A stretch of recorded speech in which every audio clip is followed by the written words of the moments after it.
Ora bem, muito boa noite, bem-vindos à Noite Informativa, edição de quarta-feira. Filipe Nunes diz que não gostaria de ajoelhar para nenhum moçambicano a pedir a paz. O chefe de Estado fez estes pronunciamentos na tarde desta quarta-feira na Vila Sede do Distrito de Marraquena, em mais um dia de visita presidencial à província de Maputo. O Presidente da República, Filipe Nunes, diz estar comprometido com a paz e faz passar a mensagem nas visitas às províncias. Contudo, o chefe de Estado diz que não quer ajoelhar para pedir a estabilidade do país. Eu não gostaria de pedir, ajoelhar só a um ou outro moçambicano que quer paz, porque esse moçambicano, qualquer de nós tem a obrigação de trazer paz para este país. Porque em Moçambique não pode haver uma mãe, um homem, um idoso, um pai, um tio que zanga com outro e depois provoca confusão para não haver a paz. A paz não é só não disparar. A paz é aquela criança que nasceu não acordar de manhã ameaçado e dizer hoje não vai à escola porque hoje pode haver um problema.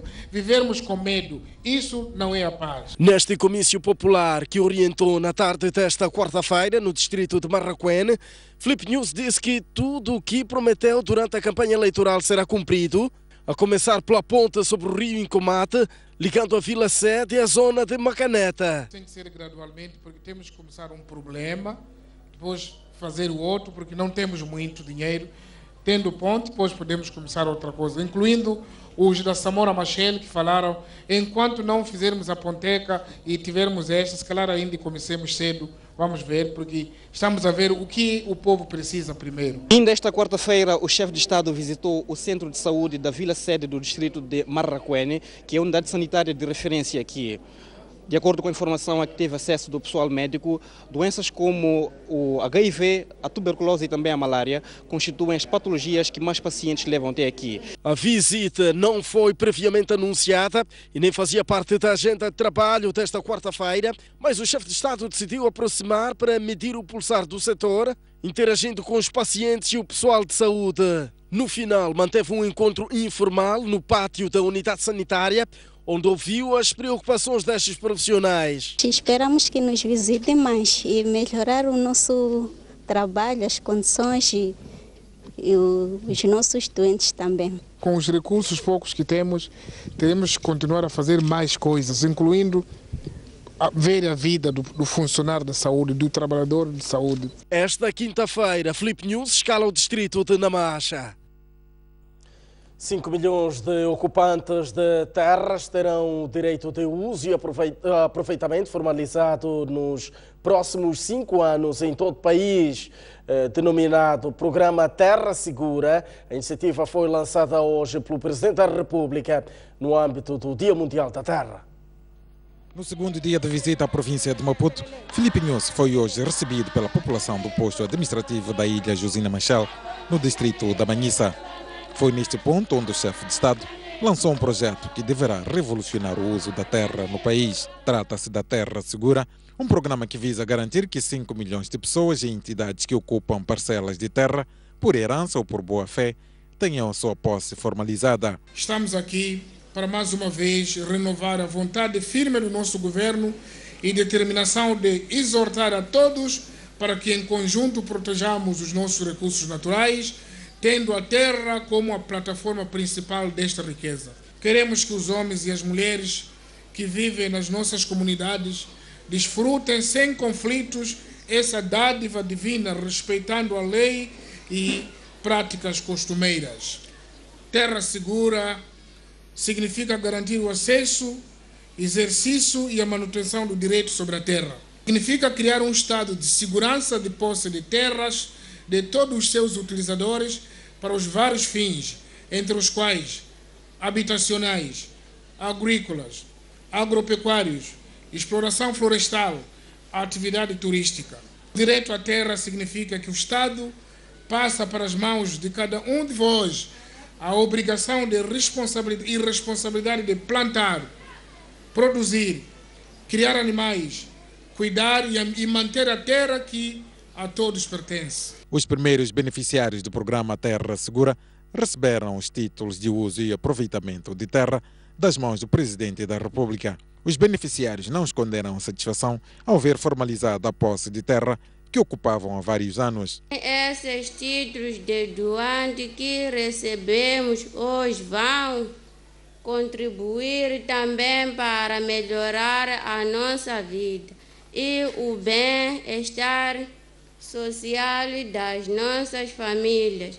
Já o ministro da Terra, Ambiente e Desenvolvimento Rural, Celso Correa, referiu que a terra é o principal recurso de que o país dispõe, pelo que é fundamental que os cidadãos dela usufruam da melhor maneira possível. A nossa missão é assegurar o acesso e o uso e aproveitamento racional da terra para o benefício econômico, social e ambiental da presente e das futuras gerações moçambicanas. Esperamos igualmente despertar a consciência dos cidadãos e da comunidade em geral sobre os seus direitos, mas também a sua responsabilidade na preservação deste recurso, que é o mais importante ativo que dispomos.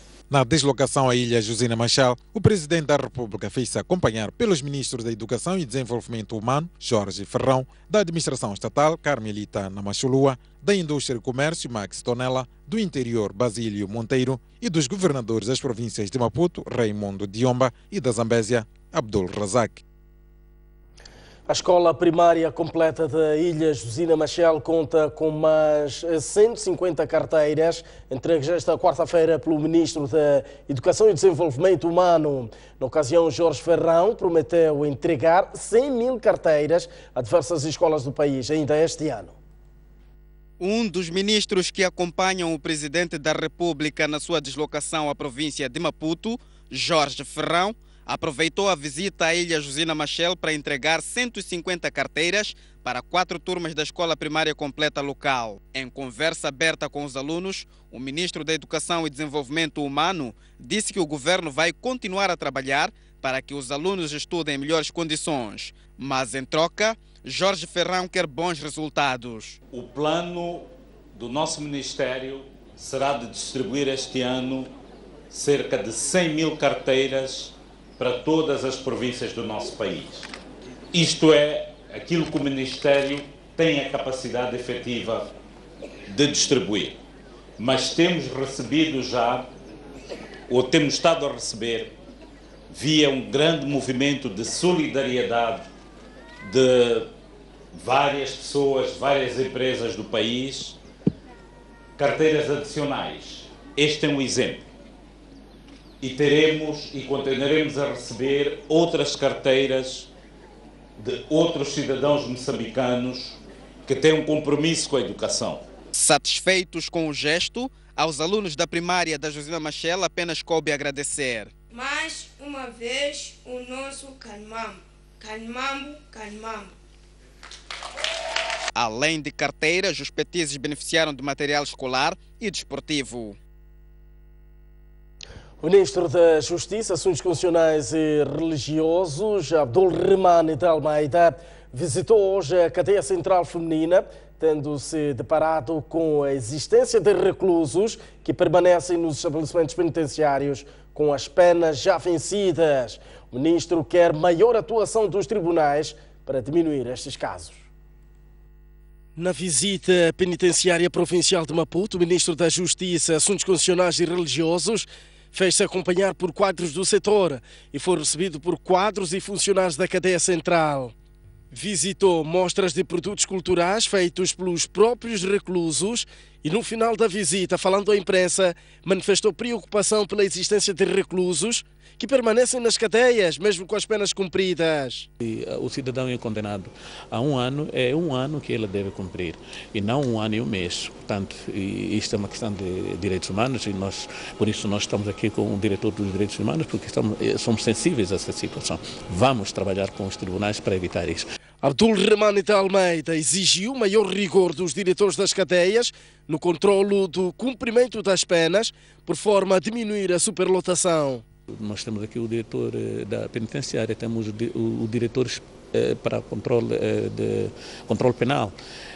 para eles serem mais rigorosos e, à medida que eles detectam que já venceu a pena, imediatamente fazer a comunicação ao tribunal correspondente, portanto, que proferiu a sentença, para lhe chamar a atenção de que, olha, o A e B já têm a pena vencida, para ver se eles podem rapidamente poder ser mais sensíveis e poder libertar a pessoa. Na visita de trabalho de um dia, o Ministro da Justiça, Assuntos Constitucionais e Religiosos escalou ainda a cadeia feminina de Ilhavela. 4 homens suspeitos de assassinar um cidadão moçambicano durante os ataques xenófobos compareceram ontem a um tribunal de Joanesburgo, na África do Sul. Os 4 detidos são acusados de assassinato com circunstâncias agravantes e roubo do moçambicano Emmanuel Sitoi, que vendia nas ruas de Alexandra, arredores de Joanesburgo. Nós estamos aqui especialmente para assegurar todas as pessoas da África do Sul que estamos a tratar deste assunto de uma forma muito séria. Estamos confiantes com as evidências que temos até agora, disse Nhlolisi Nhlassana, diretor nacional do Ministério Público. O mundo deve saber que estamos com raiva, estamos tristes, estamos todos morrendo. A família Sitoi está a morrer, disse a madrasta de Sitol, Mamoze Betsi Mofokens. Devido à pressão internacional, o governo de Jacob Zuma mobilizou o exército para conter a onda de violência contra imigrantes que já ceifou 7 vidas em Durban e Joanesburgo.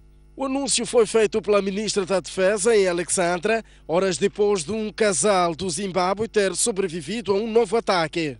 Entretanto, ativistas dos direitos humanos de Malawi exigem a tomada de medidas contra o rei Zulu, Goodwill Zwelithini, e Edward Zuma, filho do presidente sul-africano, por alegadamente terem incitado a violência contra estrangeiros africanos. Os ativistas ameaçam encerrar os centros de negócios sul-africanos no Malawi, caso Pretória não anuncie, nas próximas 48 horas, medidas contra as pessoas que incitam os ataques contra imigrantes. Alguns líderes dos partidos da oposição também atacaram esta quarta-feira o Congresso Nacional Africano, ANC, no poder na África do Sul, e o presidente sul-africano Jacob Zuma, pela forma como abordaram a violência xenófoba.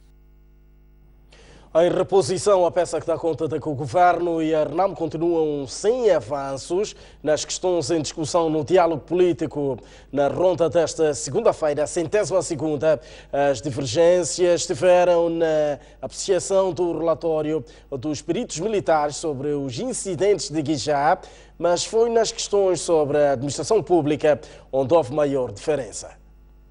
Deve sim ser impedido de tomar decisões sobre matérias onde possamos estar em presença de conflitos de interesse. Aí sim, qualquer dirigente deve ser impedido de tomar decisões, mas a sua empresa não pode se ver prejudicada só porque ele é dirigente do Estado.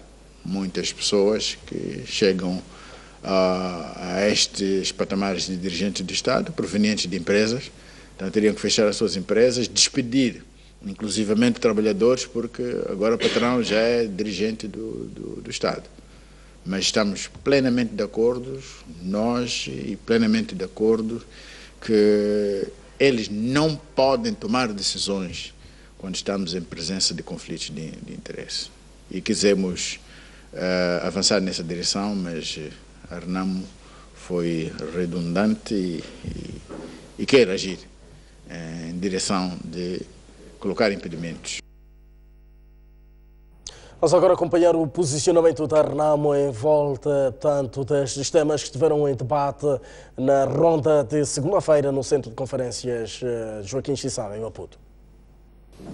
Trouxemos na mesa a seguinte proposta, para corresponder à linha B, que nós dizíamos que havia necessidade de interdição dos titulares e membros dos órgãos públicos e seus familiares poderem participar em concursos públicos nas empresas onde eles são dirigentes, incluindo os seus familiares. E nós tentamos procurar uma proposta mais consentânea, que é a seguinte: as empresas propriedades ou participadas por titulares ou membros do órgão público ou gestores públicos da administração, direta ou indireta, do Estado e seus familiares direitos, isto é, esposas e filhos, não pode participar em concursos públicos do Estado para fornecimento de bens ou serviços a órgãos por si dirigidos ou tutelados, salvo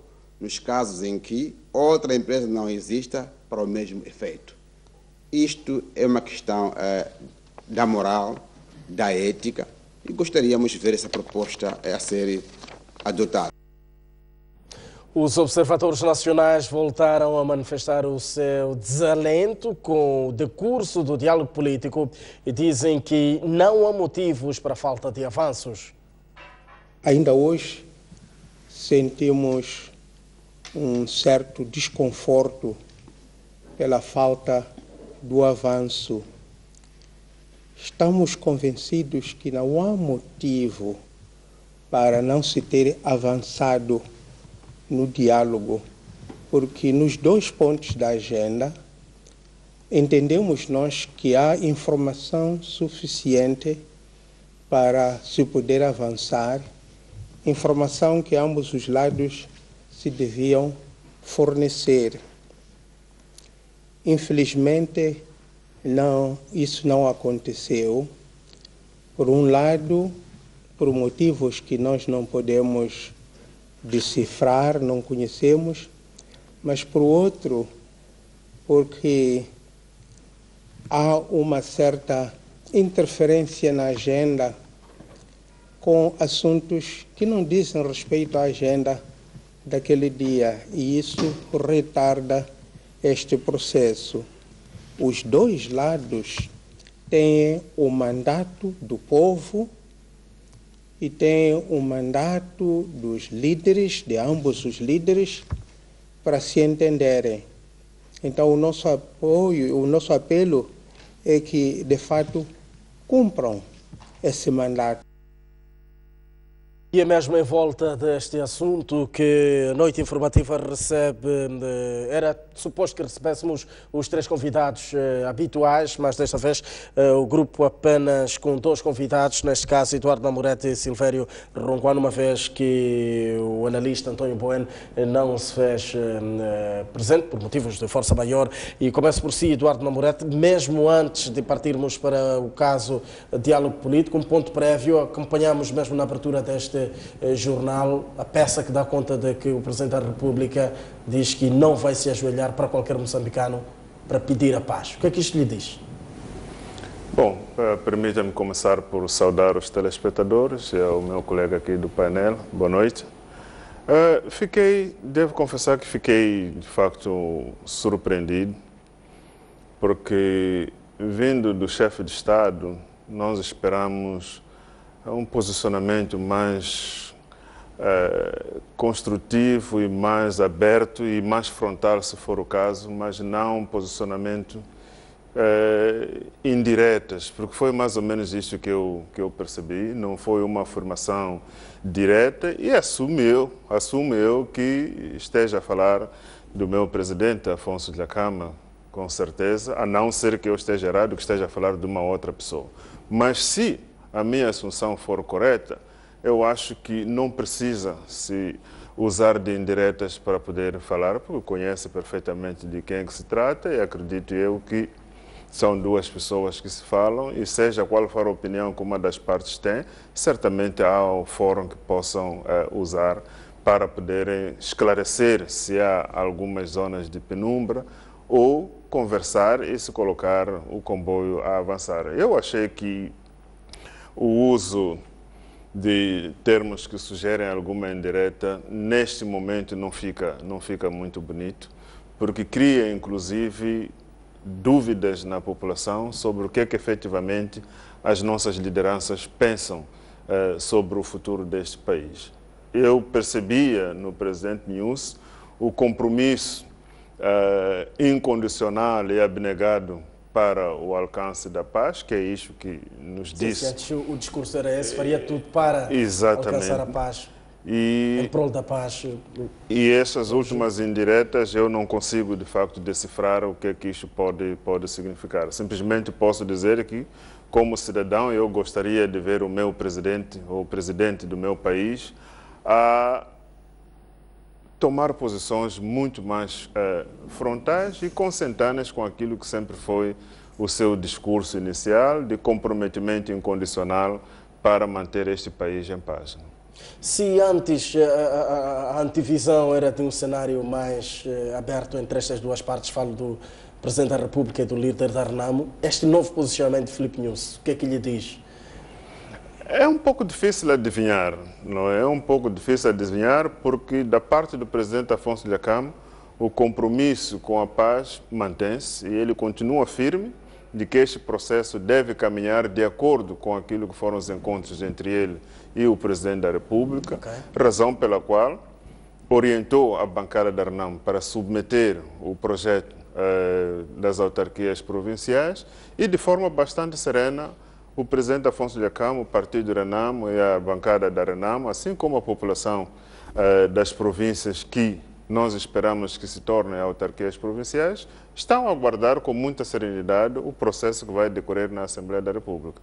Não há um discurso contrário a este compromisso que foi assumido e eu esperava que também o discurso não mudasse à medida que formos avançando na direção da discussão deste projeto na Assembleia da República, porque isso cria muita dúvida nas pessoas se efetivamente o compromisso inicial se mantém ou já foi esquecido e que esse novo discurso significa alguma viragem no discurso inicial ou não. Mas, como disse, fica difícil para mim adivinhar ou tentar interpretar estes posicionamentos. Como disse, são posicionamentos não muito claros, não muito diretos, são mais indiretos e precisam de interpretação. E ao interpretar sempre corremos o risco de irmos além daquilo que a pessoa queria dizer ou irmos menos do que aquilo que a pessoa queria dizer. Daí que deixaria para as pessoas também interpretarem o que é que significam estas novas posições. Já semana passada, Filipe Nunes havia dito na província de Gaza que não queria governar um país dividido. Seria este o prenúncio daquele que será o decorrer do debate em volta do projeto da Afonso Dhlakama? Exato. Mais uma vez, isso cria-nos uma dificuldade muito grande para entender o que é isso. Porque daquilo que eu sei, o projeto que a Renamo submeteu na Assembleia da República em nenhum momento preconiza a divisão do país. Não visa amputar o país absolutamente, como se pensa? De maneira nenhuma. Não existe nenhum artigo daquele projeto que sugere a divisão do país. Não existe nem na ideia subjacente a qualquer um dos artigos que está lá. Portanto, quando se fala de dividir-se o país, para nós da Renamo ficamos surpreendidos de que estará a se falar. Será do projeto que nós submetemos à Assembleia? Se for esse, que fiquem tranquilos, fiquem sossegados, que não há nenhuma intenção de dividir o país, não há nenhum dispositivo neste processo que sugira, nesse projeto que sugira a divisão do país. É esta a razão que torna difícil o entendimento do que se diz, porque não havendo uma posição muito frontal e muito clara e objetiva, nos reservamos a interpretar apenas o que se diz. E aqui há sempre o risco de interpretar mal aquilo que se diz.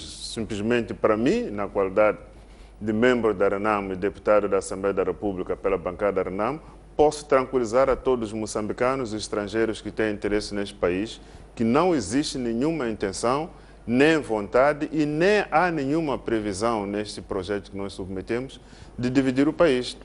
Ninguém vai precisar de migrar para um outro país ou precisar de usar passaporte para ir a uma província, porque isso não é o que nós estamos a tratar. O que nós estamos a propor é aquilo que já foi iniciado, a descentralização do poder, que já foi implementado até a um determinado nível das autarquias, e nós estamos a sugerir que se eleve para o nível provincial, que também as províncias tenham autonomia. E isso não significa, de maneira nenhuma, dividir o país.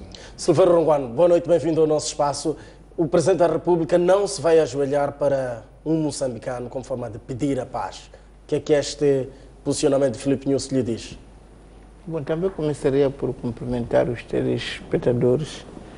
E, bem, é difícil, porque acredito que um país pode ser comparado a uma família.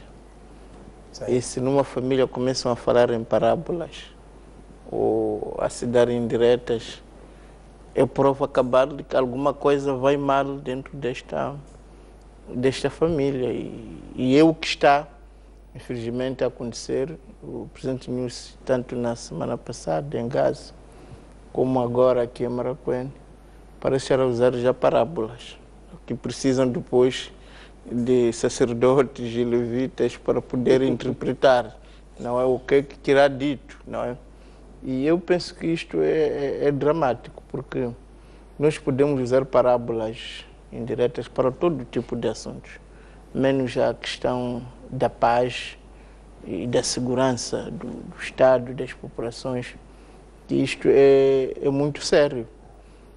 Não há dúvida que eu próprio não tenho interesse em ver o meu presidente ajoelhado perante ninguém, porque ele ajoelhado perante alguém seria todo o povo moçambicano ajoelhado perante uma pessoa, e isto não é desejável, não é? Mas também não é desejável que não se explique ao país o que efetivamente está a acontecer. Quem é esta pessoa que pediu ou que condicionou que ele se ajoelhasse? Mas, para todos os efeitos, eu penso que a questão da paz é demasiadamente séria e importante, que devia continuar a merecer toda a prioridade. Estamos a tratar de um assunto muito sensível, devia ser tratado com cuidado, porque parece óbvio que podemos dizer o que quisermos dizer, mas efetivamente o país não suporta e não vai suportar por muito tempo situações de crise político-militar, como aquilo que assistimos em Muxungu. O país não vai sobreviver a uma guerra como aquela dos 16 anos, e muito mais agora que no estrangeiro também já começamos a ser expulsos, a sermos faltados de respeito. Ora, se nós nem no estrangeiro temos a tal paz e nem dentro do país encontramos, porque ninguém quer ajoelhar perante ninguém, a situação agrava, vamos entrar em conflitos. É preciso lembrar que nós estamos muito perto de ser como Israel e Palestina, que estão numa guerra já há bastante tempo, apenas com alguns interregnos de paz. Portanto, há um primeiro discurso do presidente Nyusi que acho que encantou todos os moçambicanos, em que falava da necessidade da paz efetiva, de colocar toda a nossa força, a nossa inteligência, de fazermos tudo o que podemos para conseguirmos a paz. Eu penso que esta mensagem inicial era muito mais interessante, porque também, para um observador atento, terá observado que tanto em Gaza como agora em Maracuene, ao proferir essas palavras, nenhum dos que está presente mostra algum entusiasmo, porque efetivamente as pessoas têm medo, as pessoas querem continuar a viver num país, a poderem viajar, e querem continuar a acreditar que os políticos vão resolver as suas diferenças através do diálogo. Ora, o diálogo precisa de um outro espírito, não é possível o diálogo com o espírito de desafio, não é possível o diálogo se colocarmos à frente o orgulho próprio. Nós precisamos de muito mais humildade. Penso que quem viu a peça, o desalento, por exemplo, do bispo Singulano, fala por si, e acredito que esse desalento é o desalento de muitos moçambicanos, sobretudo os moçambicanos que vivem nas províncias, que vivem nas aldeias, que estão entregues praticamente à sua sorte, porque o Estado não chega, porque não tem lá nem esquadra, nem polícia, e as pessoas se sentem muito vulneráveis. Portanto, eu penso que devia se mandar um sinal para esses moçambicanos de que os nossos dirigentes estão efetivamente comprometidos com a busca da paz, da concórdia. Isto é que seria positivo. Para dizer que, sinceramente, eu estou a começar a ficar muito preocupado, porque o nosso povo não merece viver em guerras cíclicas e os moçambicanos precisam de se dar uma oportunidade a si mesmo. E esta oportunidade vem da concórdia, do entendimento, de afastar para longe o fantasma da guerra, de poderem falar frente a frente, francamente, sem tabus, daquilo que lhes interessa. Portanto, só podia mesmo fazer um apelo para que haja mais contenção verbal, haja mais franqueza, haja mais humildade de todos os atores políticos para que possamos encontrarmos essa paz, porque há de perceber que às vezes é no Parlamento que a gente vê que há uma tentativa de as pessoas se agredir umas às outras. Já estamos a ouvir fora, digamos, do Parlamento, parábola. Parece-me que não estamos a precisar efetivamente de um maior comprometimento com a paz, de trabalharmos efetivamente para que possamos encontrar esta paz que é a condição para que tudo aconteça. Ok, vamos agora passar para o primeiro tema de debate, o diálogo político. Aliás, depois deste leque de falhanços ou de não avanços entre a Renamo, entre o governo e a Renamo, importa referir que o diálogo iniciou a 2 de maio de 2013 e só um ponto dos 4, neste caso, desde o pacote eleitoral, a despartidarização do aparelho de Estado, a desmilitarização da Renamo e questões económicas, apenas um ponto que é o pacote eleitoral avançou. Começo por si, Eduardo Namoreto, o que é que estará, na verdade, a falhar neste diálogo? Já vão 102 rondas, o que é que estará a falhar? Bom, eu acho que um dos problemas maiores que este diálogo está a enfrentar é falta de honestidade e um pouco de falta também, muita falta de vontade política para se resolverem os problemas que estão na mesa. Porque no ponto sobre as questões militares, sim, há acordo em vários aspectos, inclusive a questão da prorrogação do mandato da equipa de observadores de 120, que era o que a Renamo defendia, anuiu a proposta do governo para reduzir para 60 dias. E nos vários pontos também houve concordância. Sim. O único ponto, neste momento, que representa maior divergência, que é a questão do enquadramento dos oficiais militares provenientes da Renamo que estão nas Forças Armadas de Defesa de Moçambique. E é preciso deixar muito claro que esta questão não é uma questão nova, conforme o governo tenta dar a entender às pessoas que a Renamo está a trazer um aspecto novo para o diálogo. Esta é a questão original que ditou o agendamento das questões militares para o diálogo com o governo. Okay. Antes mesmo do conflito armado, tanto a situação de Muxungu, antes mesmo disso, a Renamo, quando solicitou o diálogo com o governo, apresentou os 4 pontos. O pacote eleitoral, as questões militares, a despartidarização do Estado e as questões econômicas. E neste segundo ponto das questões militares, o principal objetivo era resolver a questão do enquadramento dos oficiais da Renamo nas Forças Armadas, ou dos oficiais provenientes da Renamo nas Forças Armadas de Defesa de Moçambique, que, em virtude do Acordo Geral de Paz de 1992, a constituição das Forças Armadas Unificadas, portanto o Exército Único que comportava militares da FRELIM, tanto das Forças Populares de Liberação de Moçambique e da Renamo, onde alguns setores seriam chefiados por oficiais da Renamo e outros setores seriam chefiados por oficiais das Forças Populares de Liberação de Moçambique, já agora todos das Forças Armadas de Defesa de Moçambique.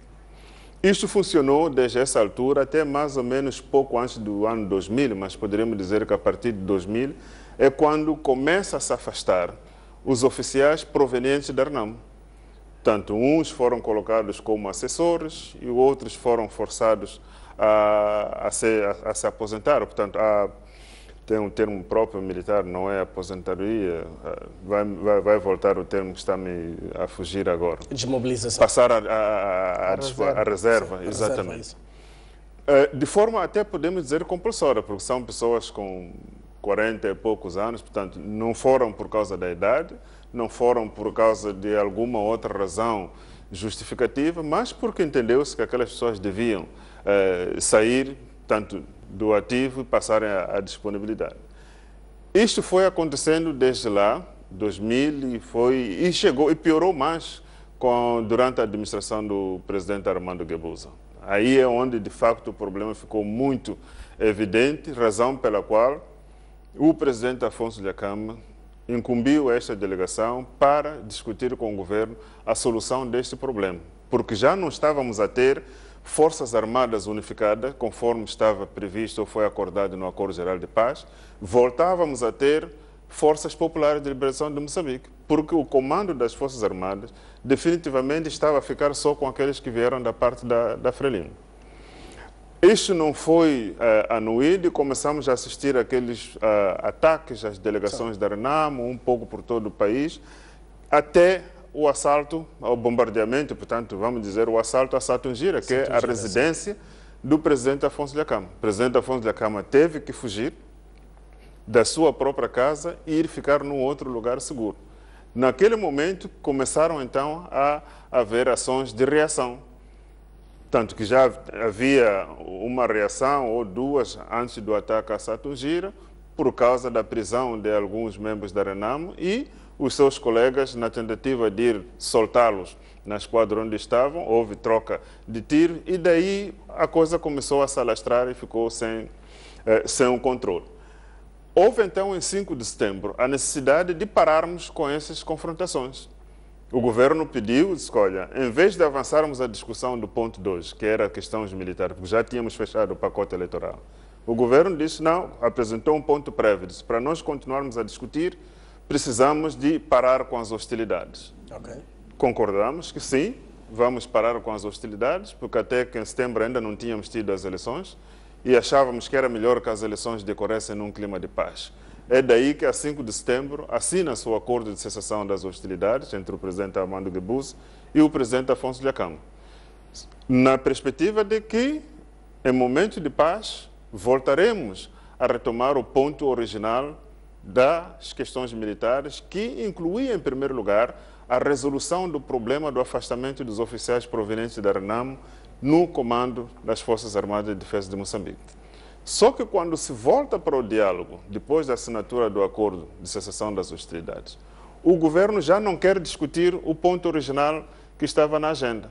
Quer discutir o desarmamento da Renamo, quer discutir a entrega das armas da Renamo, quer discutir a entrega das lixas da Renamo. E o que nós temos estado a dizer até hoje é que o ponto que foi agendado e o principal objetivo por que sugerimos o diálogo, o assunto a resolver era a questão dos oficiais provenientes da Renamo nas Forças Armadas de Defesa de Moçambique. Não podemos correr para resolver outros problemas se o problema original não está resolvido. Nós só paramos de discutir este assunto, que era para se assinar o acordo de cessação das hostilidades. Cessou as hostilidades, vamos voltar ao ponto original e discutirmos. Não negamos discutir a questão da reinserção dos antigos guerrilheiros da Renamo, da integração das forças residuais da Renamo na polícia e outros setores. Não negamos isso. E consta também na nossa proposta de cronograma das atividades. Mas dizemos que vamos primeiro resolver o problema do enquadramento dos oficiais provenientes da Renamo, porque não são pessoas que devem vir de fora para integrar as Forças Armadas. São pessoas que estão dentro das Forças Armadas neste momento e que estão lá sem fazer nada, ou que estão lá sem ocupar os postos que deviam ocupar no âmbito do acordo de ter-se um exército único em que os comandos são partilhados, onde o comandante ou o chefe deste setor é da Frelimo, proveniente da Frelimo, o seu adjunto será alguém proveniente da Renamo. onde o chefe é alguém proveniente da Renamo, o seu adjunto será alguém proveniente da Frelimp. Que foi este o acordo, é isto que funcionou desde a assinatura do acordo até próximo do ano 2000, quando começou a se escangalhar todo este modelo. Todo o esforço que a Renamo está a fazer é restabelecer aquilo que foi acordado. Porque se para a guerra terminar, a guerra dos 16 anos terminar, foi necessário um acordo entre as partes, este acordo tem que ser honrado permanentemente. O discurso de que o acordo já não vale porque foi incorporado tudo o que se discutiu na Constituição, isto não significa nada. Isto é um discurso falacioso porque um acordo para terminar uma guerra não pode ter prazo. Esse acordo tem que permanecer da mesma maneira que nós queremos que a paz permaneça. Esta é a discussão que neste momento está a nos dividir na questão militar. O outro ponto que é a questão da despartidarização do Estado. Também conseguimos consensualizar quase todos os aspectos. Discordamos em fundamentalmente dois aspectos neste momento. Um, que nós dizemos que os titulares dos órgãos públicos, tanto que incluam os ministros, vice-ministros, governador... de concursos.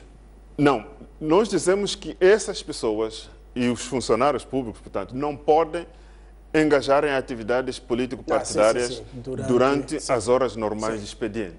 Ora, se a pessoa é paga para trabalhar, como é que durante as horas normais de expediente vai querer fazer trabalho partidário? Sair, fazer comícios, organizar comícios partidários no momento em que devia estar a trabalhar. Na nossa perspectiva, isto é tão transparente, tão simples, que não devia constituir uma questão de divergência. Mas o governo recusa-se a aceitar esta proposta, o que sugere que querem continuar a fazer trabalho político quando o povo espera que o ministro esteja ou o governador esteja no gabinete a atender às questões do povo.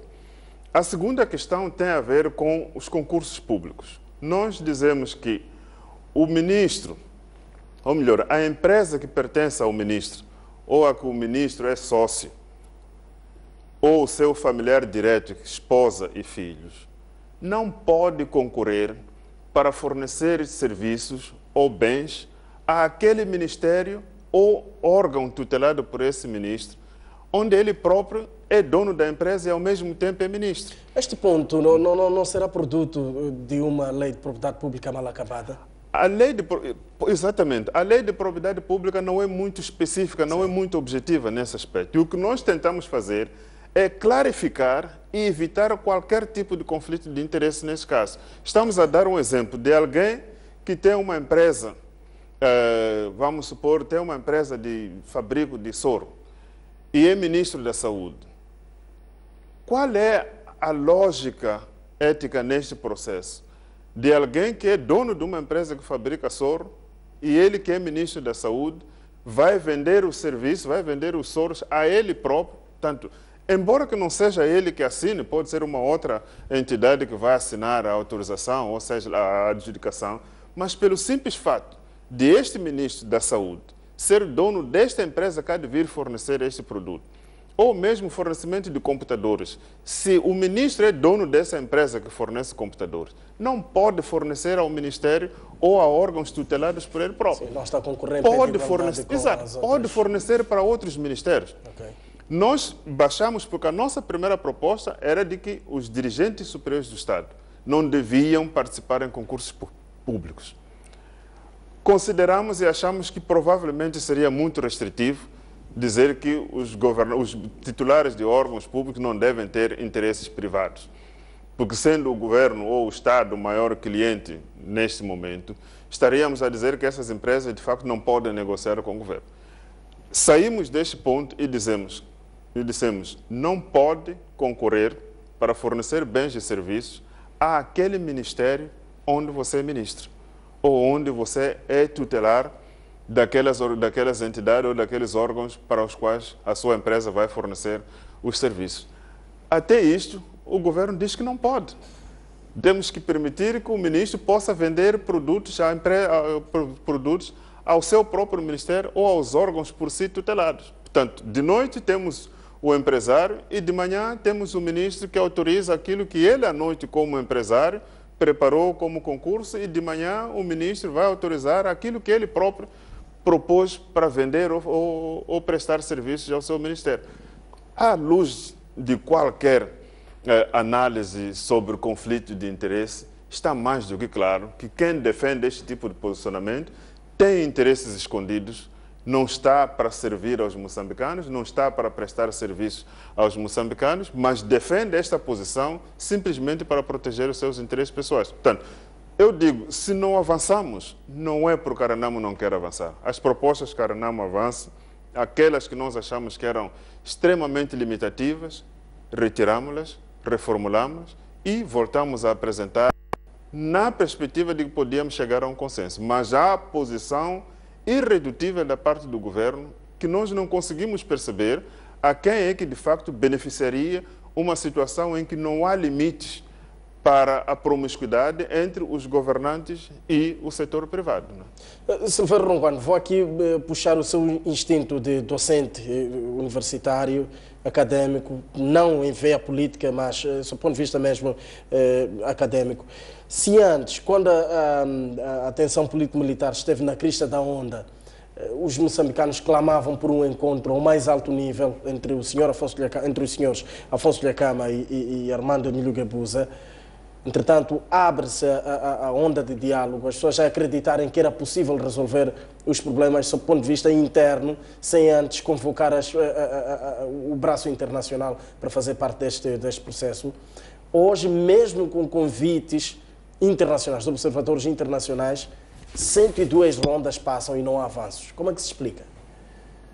Bom, eu penso que aqui há duas questões que temos que observar. Primeiro é que, de fato, a Renamo e a Frelimo estão em conflito já há bastante tempo. E dois movimentos, dois grupos que se quiseram matar, mataram-se, se perseguiram.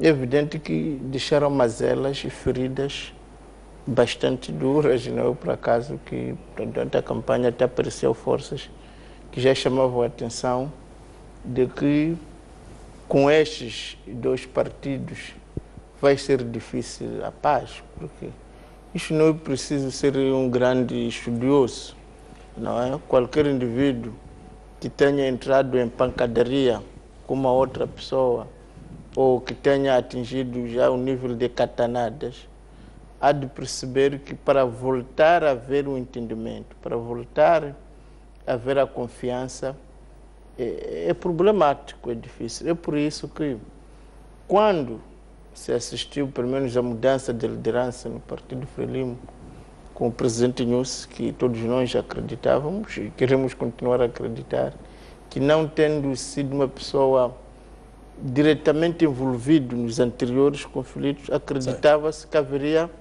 digamos, uma distância crítica maior, e é esta que está a parecer difícil. Portanto, eu penso que se percebe esta relutância devido às mazelas, às cicatrizes, às feridas que estes dois grupos foram se sujeitando ao longo da história, porque estamos a falar de 16 anos de um confronto direto, mas também depois disso tivemos sempre alguns momentos. É preciso lembrar o caso de Montepuez, por exemplo, quando se falou da amnistia, ainda se voltou a esses casos. Tivemos agora Muxungue.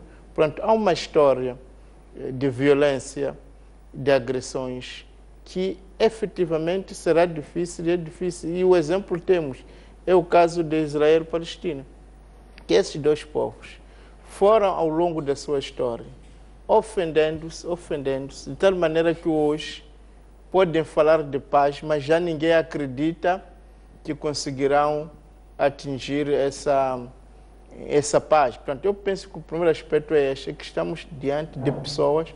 Aqui nós podemos falar das pessoas que estão no diálogo político, que muitas delas são jovens, não estiveram muito envolvidos nesses confrontos, mas as pessoas a que prestam contas são pessoas que se caçaram, não é? E participaram e têm consciência de que na Batalha X faltou um triz e apanharam.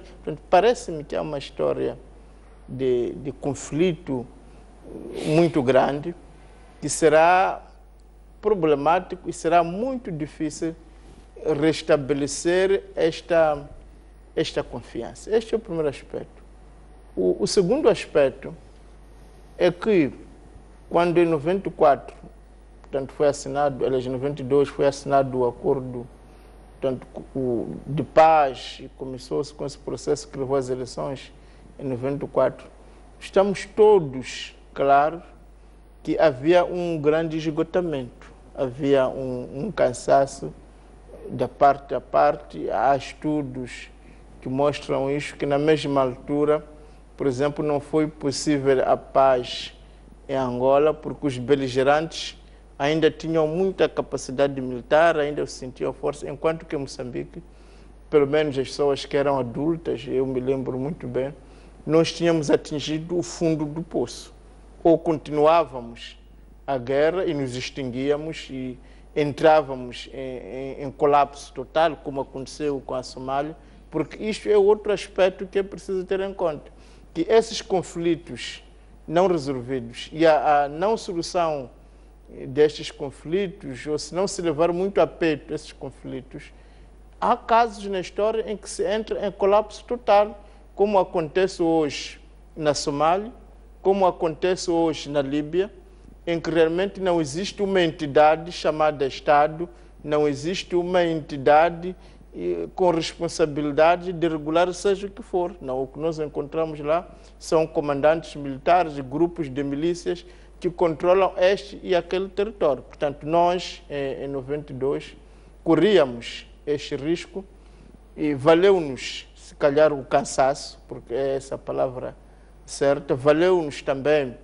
a visão, digamos, que tivemos nas lideranças da época, que perceberam que só tínhamos duas saídas, ou o colapso total ou a paz. E nessa altura realmente percebeu-se que era preferível a paz. Mas a verdade é que, como esta cessação de hostilidade, este acordo de paz, não vinha de um reconhecimento mútuo, de uma intenção de paz, vinha mesmo a partir do cansaço, é evidente que quando as pessoas começam a ganhar novo fôlego, começam a se esquecer do que tinha acontecido, facilmente entram em recaída. Ou seja, eu, como dois homens que lutassem, não existisse ninguém para os separar, de repente sentem que já nenhum deles tem força, ficam cansados, param de lutar. Mas não entraram a fundo para resolver as suas diferenças, apenas pararam porque estavam cansados. Eu penso que é o que aconteceu nessa altura. Muitas questões não foram resolvidas, nem havia intenção, se calhar real, de resolver. E é isto que faz com que, de tempos em tempos, voltamos de novo à guerra. Agora, quando as pessoas ou as instituições, os responsáveis, os atores principais, começam a ver de perto o drama da guerra, aí vem aquela consciência.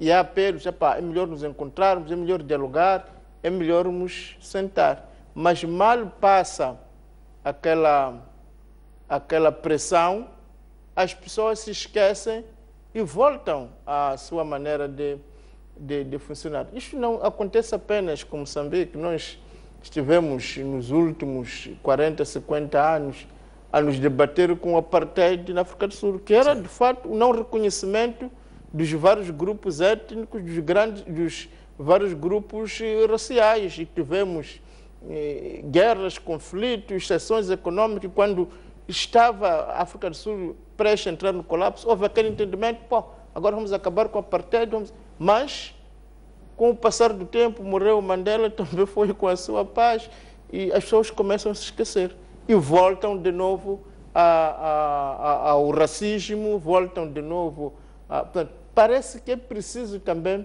percebermos que a nossa história é muito parecido com isto, que quando a gente está prestes a entrar em colapso, quando a gente está a ver a morte das pessoas, o drama, quando a gente já não consegue viajar, parece que toda a retórica termina. E aí começa essa ideia de reconciliação, lá se corre atrás dos pastores, lá se corre atrás dos padres, e lá se convida a comunidade internacional, mas quando amaina a confusão, as pessoas esquecem o que estava a acontecer, esquecem por que entraram em conversações, esquecem por que foram convidar países, e isto é dramático, porque repare que desta vez até os que vinham nos apoiar acabaram percebendo que, bom, não estamos a lidar com gente séria, não é? E acabaram pegando, não é?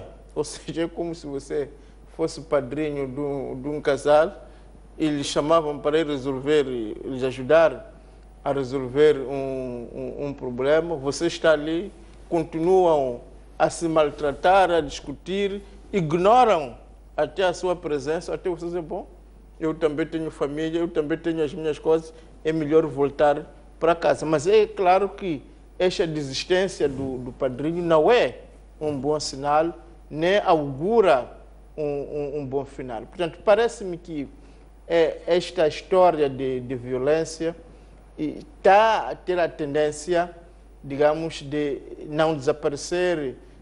É preciso perceber que enquanto os outros países tiveram a felicidade de adquirir ou de conseguir a independência por vias pacíficas, nós entramos num ciclo de violência para atingirmos a nossa independência, e este ciclo de violência que começa por grandes causas, grandes explicações, acaba degenerando na violência pela violência. Infelizmente, acabou marcando o nosso povo, acabou marcando a nossa sociedade. Não é só em Moçambique. Esta semana ouvimos que em Angola já foram mortos 8 polícias, o governo já está a retalhar. Ou seja, parece-me que onde há estes ciclos de violência... Sim, mas o aspecto, ou melhor, o caso de Angola está mesmo ligado a uma crença. Estamos apenas há 3 anos, não é?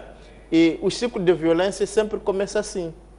Começa por encontrar uma razão concreta. Lembro quando começou o conflito, este conflito que vivemos há 2 anos atrás, começamos a dizer que não, é um grupo de Renamo que estava ali reunido, não, mas depois acaba degenerando. Parece-me que onde a independência, onde por uma razão um povo entrou numa violência com uma certa durabilidade, marca esse povo de forma indelével. Não significa que é uma sina que não se pode ultrapassar, mas é preciso que as pessoas reconheçam que estavam envolvidos em um conjunto de violência. Eu dou exemplo, por exemplo,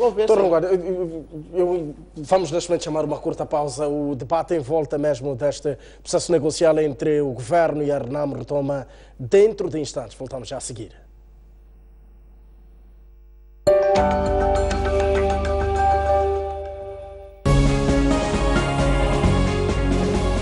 Temos poucos jovens formados para satisfazer as necessidades na área de energias renováveis. Se nós olharmos para as oportunidades que existem na indústria do jet, está muito ligado a cursos técnicos. As oportunidades que existem hoje serão as mesmas que vão existir, por exemplo, daqui a 10 ou 15 anos? Esta necessidade enorme de trabalho tem um desafio prévio, que é como é que em pouco tempo se consegue dar formação de base e conseguir que as pessoas comecem a ser produtivas. A maior parte das empresas é muitas vezes obrigada a formar a pessoa pela segunda vez. Não perca a próxima edição do programa MOSEF sobre a participação dos jovens no setor energético, aqui na STV.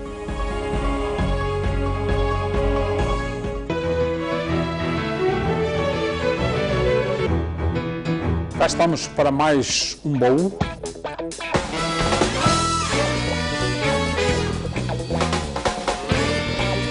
O meu espaço para o boxe era uma zangalé. No grupo de trabalho era a cumplicidade que havia. A escola é que nos leva para os clubes.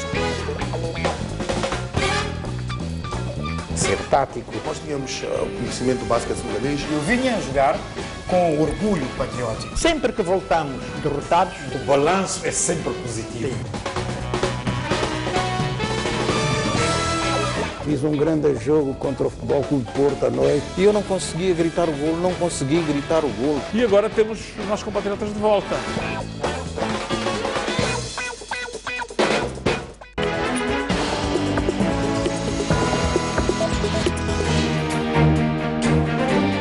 Vamos conversar com a senhora Sandro Dias, fundador da CEA Construções, uma empresa focalizada para o ramo de construção civil.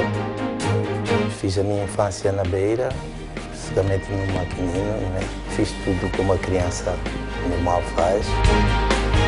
Era, na verdade, fazer construção para seguir os ideais do meu pai.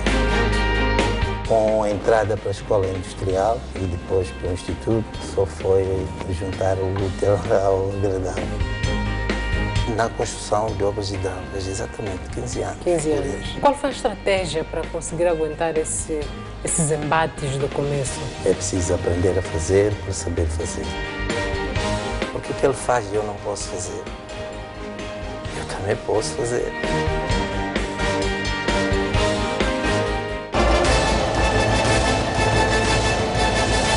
Sob moderação de Egídio Canuma. Seja bem-vindo a mais uma edição do seu programa Cuide Júri. Júris consultos de reconhecido mérito em diversas áreas dão verdadeiras aulas de direito aos domingos. A contratação de mão de obra estrangeira é uma exceção. Se não for possível, contratar um nacional. Que tipo de infração? Controlarem e fiscalizarem. Não deixa de fazer propaganda política. A assistência jurídica é gratuita. Aqui, o debate distingue-se pela discussão de temas da atualidade na perspectiva jurídica. É sempre um prazer e uma honra tê-lo no nosso espaço.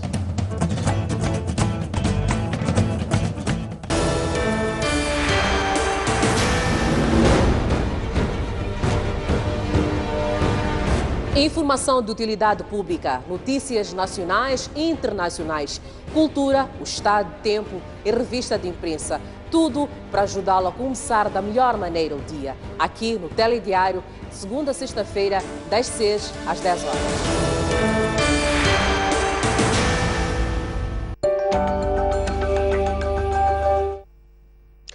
Uma vez mais, muito boa noite. Estamos de volta à noite informativa, edição de quarta-feira.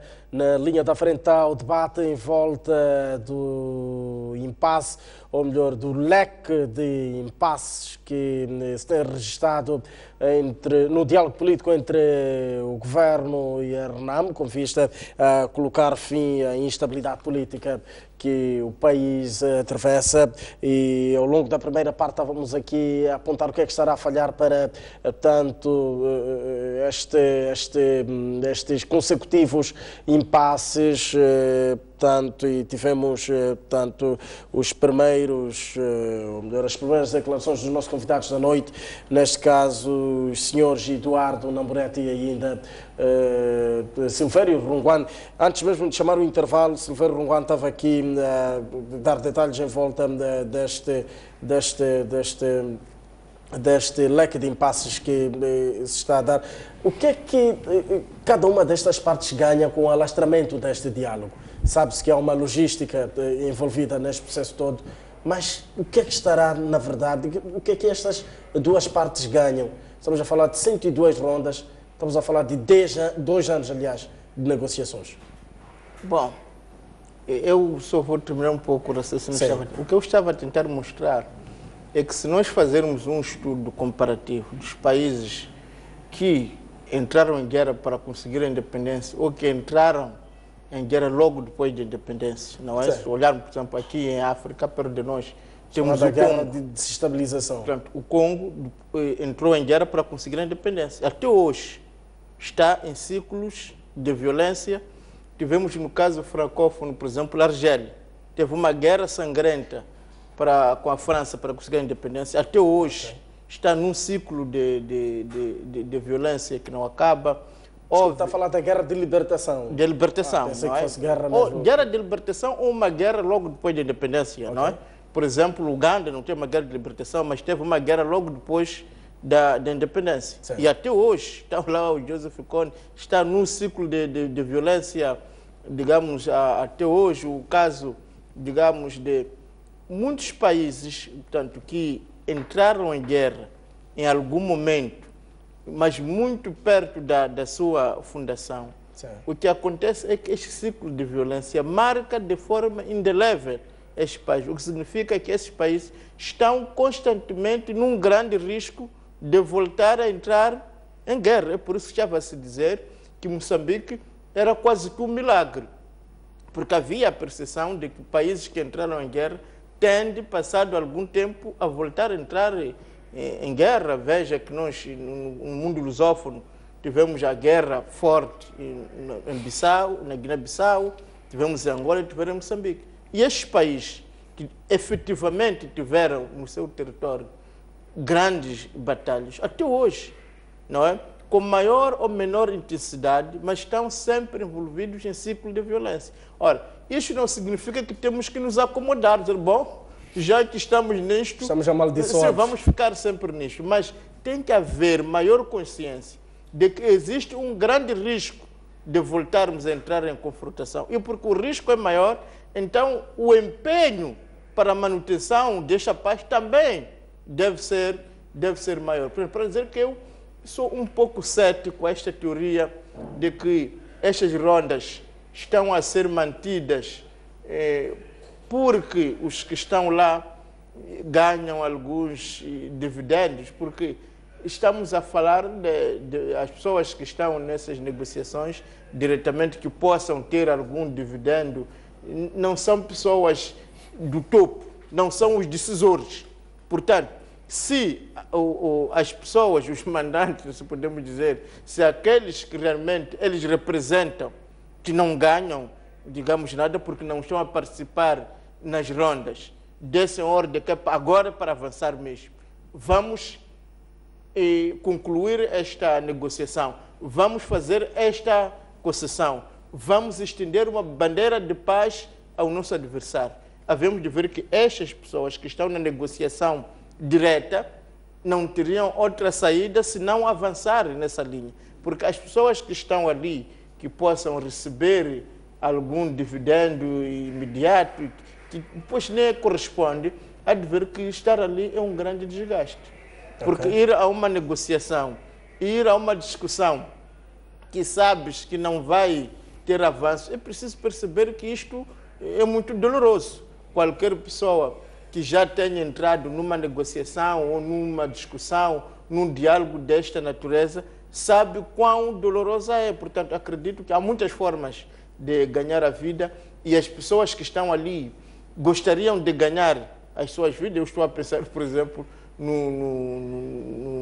nos observadores que estão ali, nesses observadores nacionais, coitadinhos, por mais que ganhem, gostariam de estar a desenvolver as suas atividades regulares. Portanto, eu penso que é compreensível o desalento em que nós estamos, a tristeza, a frustração que todos nós sentimos por falta desse avanço, nos leva claramente a vetar e a pensar que não, deve haver outras razões por trás disso. Mas eu acredito que as principais razões são estas de, se calhar, nós não estamos a conseguir parar e perceber que fomos marcados pela violência.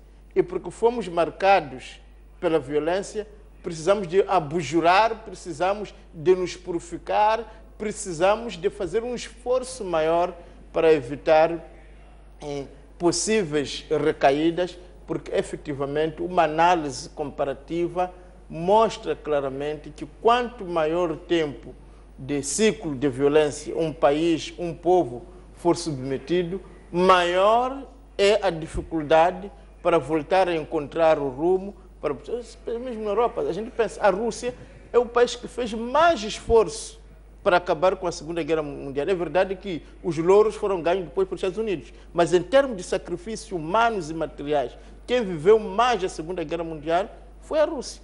E porque foi marcado pela violência, depois teve a Chechênia, depois teve não sei onde. Portanto, há um ciclo de violência que tende a manter-se, a não ser que as lideranças, os responsáveis políticos, os atores, se deem conta de que, olha, nós estamos doentes, nós não estamos bem, então precisamos de ajuda, precisamos de alerta, precisamos de fazer um pouco mais. Então, se não haver esse espírito, necessariamente esses países entram nestas discussões depois sem saída, que acabam consumindo as próprias pessoas, acabam viciando, Foi por isso que outros atores têm dito, não, vamos sair, se calhar, da João Cristiano, vamos entrar na Assembleia da República, vamos encontrar outros fóruns, porque aquelas pessoas também já estão cansadas, já se marcaram, já quando está sentado, antes de abrir a boca, o outro já sabe o que o outro vai, já há preconceito, já há estigmas. Então, se calhar encontrar um outro fórum, um outro ambiente, encontrar outras pessoas, se calhar isto pode ajudar. Mas o que pode ajudar mesmo é nós nos darmos conta de que somos reféns e marcados pela violência, não só os governantes, mas também todo o povo, os militares e os vários segmentos, e como fomos marcados, cada um de nós pensar o que é que eu devo fazer hoje para que realmente esta violência não me apanhe, para que eu não me deixe levar por este caminho da violência a qual estou a ser arrastado pela minha história e por tudo quanto me aconteceu ao longo desses anos todos. Dona Moretti, o processo negocial, estas várias rondas negociais acabaram cruzando duas conjunturas quando se fala em lideranças. Tudo começa quando o Sr. Armando Emílio Gabuza estava na linha da frente do governo. Passa-se para as eleições, agora com Filipe Nunes a governar o país. A Renamo sente alguma diferença destes dois momentos no processo das negociações? Bom, a Renamo está na mesa de negociações. Que algumas peças até mudam-se quando se fala da representação do governo a nível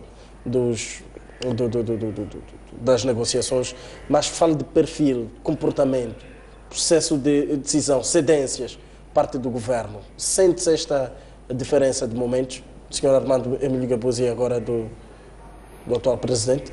Não, havia esta expectativa, não é? Havia esta expectativa de que, com uma nova liderança ao nível governamental, e subiu ainda mais essa expectativa quando essa liderança assumiu também a liderança do partido que sustenta o governo, sim, de que, eventualmente, a velocidade dos processos seria maior. Porque, efetivamente, a administração anterior do presidente Armando Gabuza foi esta que, se já existia o problema foi agudizado. Portanto, o ataque a Satungira foi, na altura, quem era o comandante em chefe das Forças Armadas era o Sr. Armando Gabuza. Portanto, para todos os efeitos, ele que era o comandante das Forças Armadas, comandante em chefe, ele é que terá dado a ordem para atacar o presidente da Câmara, Satungira. Mas porque os homens são homens e têm a vontade de viver em harmonia, tem a capacidade de perdoar, o presidente Afonso da Câmara veio a Maputo e assinou o acordo de cessação de hostilidades, abraçou o presidente Armando Gabuza, cumprimentaram-se e viramos a página para continuarmos a tratar este processo com maior tranquilidade. Em termos de mudanças, bom, a equipa governamental mantém-se a mesma. Certo. Mesmo a saída de Gabriel Mutice não saiu. Bom, ele deixou de ser ministro, mas continua como membro da delegação do governo no diálogo com a Renamo na Joaquim Chissano. Portanto, não houve nenhuma alteração em termos de composição da equipa governamental no diálogo. Mudou sim a sua liderança. A nossa expectativa, como disse antes, era maior, porque o próprio discurso inaugural do presidente Nyusi mostrava uma predisposição de se entregar para a causa do país, para a solução da crise que o país enfrenta hoje, e mesmo nas suas próprias palavras que dizia que ele não descansaria enquanto não colocasse o país em paz. Portanto, os moçambicanos ficaram com muita expectativa de que, bom, os problemas que pareciam ir a uma câmara lenta, a uma velocidade lenta com o antigo presidente, iria conhecer alguma velocidade com um novo presidente que o discurso inaugural apresenta indicações de quem quer avançar para frente, quem quer convidar a oposição para discutir as questões do país, que quem está aberto ao diálogo e às novas ideias. Até há bem pouco tempo, eu pessoalmente tinha ainda este pensamento e começo a ficar preocupado com a mudança do discurso do próprio presidente da República, que parece já não ter a mesma predisposição de forma incondicional, fazer tudo o que for preciso para garantir a paz para o país.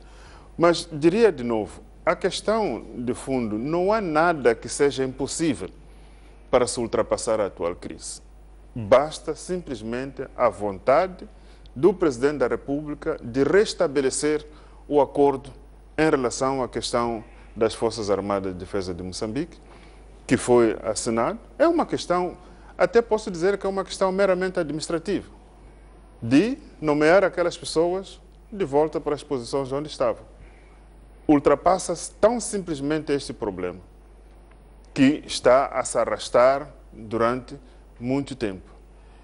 O outro ponto que continua também a se arrastar é só uma questão dos membros do governo esquecerem que viveram durante este tempo todo a tirar vantagem das suas posições como governantes e não facilitar que o negócio no país corresse de forma tranquila, de forma transparente, em pé de igualdade com outros empresários que não fazem parte do governo, aceitar a proposta de que eles não podem fazer negócios consigo próprios.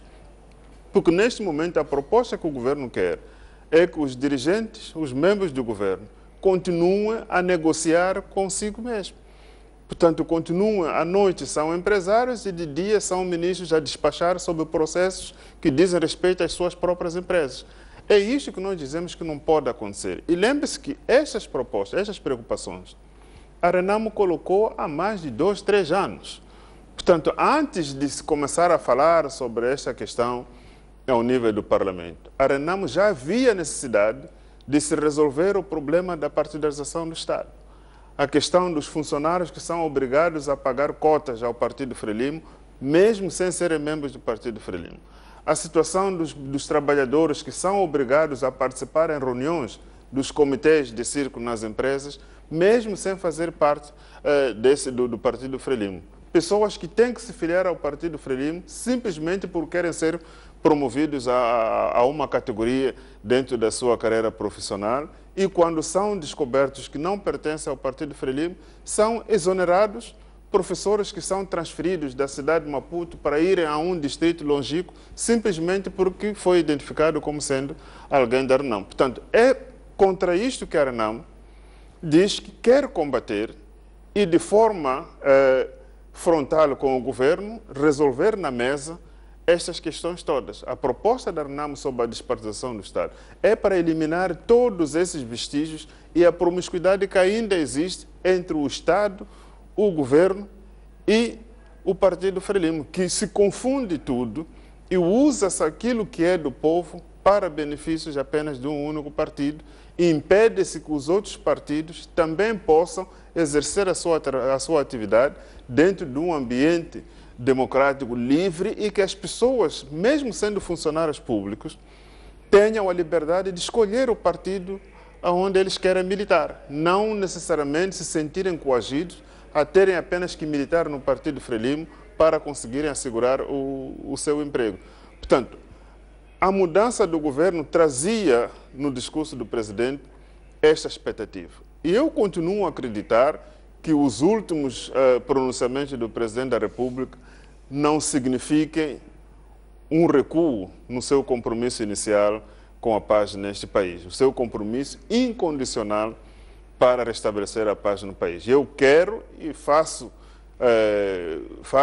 oração de que estes pronunciamentos não devem significar um recuo. São pronunciamentos de ocasião, em ambientes populares, onde, de facto, a emoção, diante de muitas multidões, podemos falar aquilo que achamos que o povo quer ouvir, mas que não significa, efetivamente, que estes últimos pronunciamentos sejam uma indicação da nova direção que o Presidente da República está a querer tomar em relação a este problema.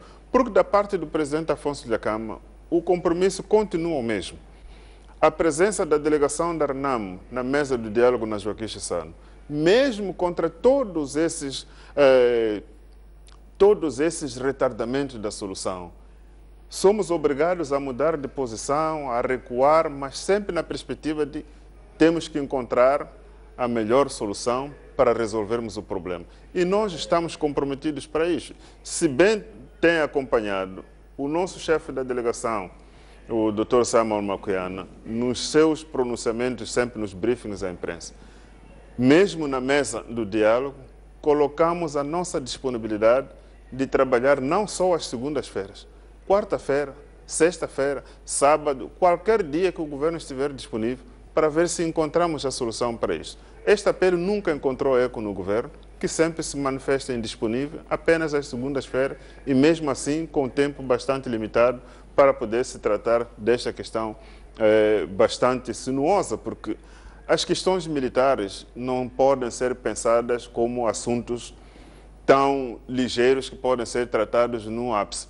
Estamos a falar hoje de problemas que duram há mais de 20 anos. O Acordo Geral de Paz foi assinado em 1992. Até hoje, ainda estamos a falar dos problemas mal resolvidos em 1992. O acordo previa que parte dos antigos homens que estavam na guerrilha da RENAMO deviam ser incorporados na polícia. Portanto, as forças residuais da RENAMO deviam ser incorporadas na polícia. Desde então até hoje, não existe um único elemento das forças da RENAMO que tenha sido incorporado na polícia. Vamos dizer que foi por causa da RENAMO? Não, a RENAMO entregou às pessoas, manifestou essa disponibilidade e na altura, creio que era o senhor Manuel Antônio, que era o ministro do Interior, o que se disse era que o governo não tinha dinheiro para efetivar esta integração.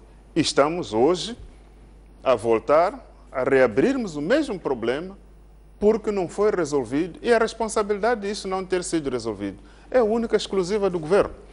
Se o governo não tivesse tido dinheiro para fazer isso, que usasse outros mecanismos para que esse dinheiro existisse, porque efetivamente já se gastou tanto dinheiro em coisas talvez menos importantes do que esta questão que poderia, se calhar, nessa altura, ter resolvido este problema e hoje estivéssemos apenas a falar de outros projetos de desenvolvimento e não ainda tentarmos resolver um problema que devia ter sido resolvido há mais de 20 anos atrás. Portanto, neste momento, é extremamente importante que o assunto que está na mesa do diálogo, principalmente esta questão militar, seja encarado com bastante seriedade e se dê a devida atenção para que, ao ser encerrado este ponto do diálogo, seja para sempre.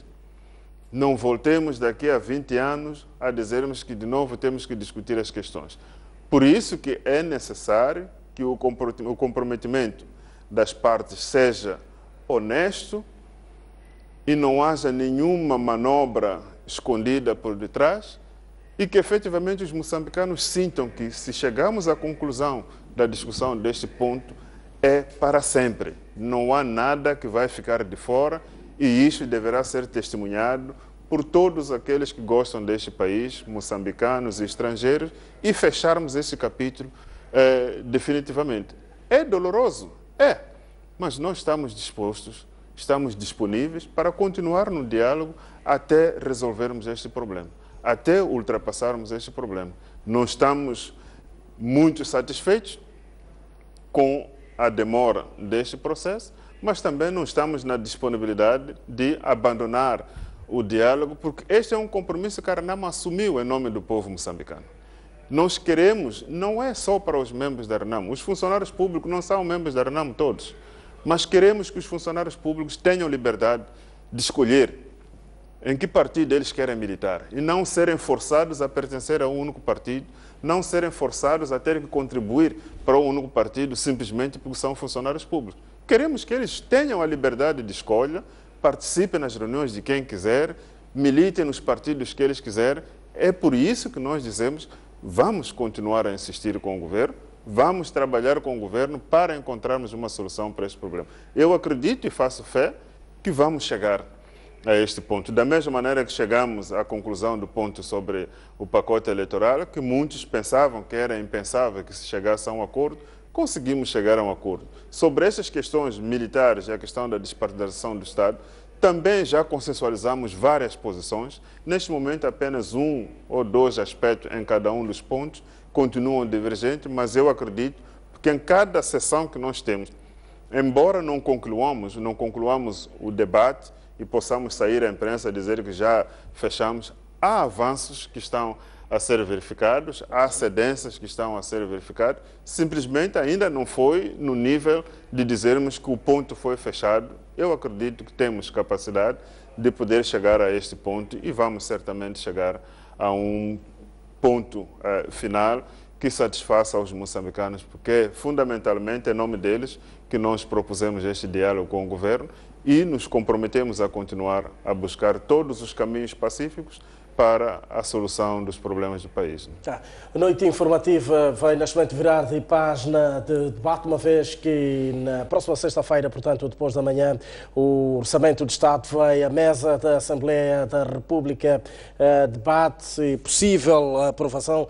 Vamos neste momento observar uma curta pausa e voltamos já a seguir, portanto, com este debate ligado à aprovação, debate e aprovação do Orçamento de Estado. Até já.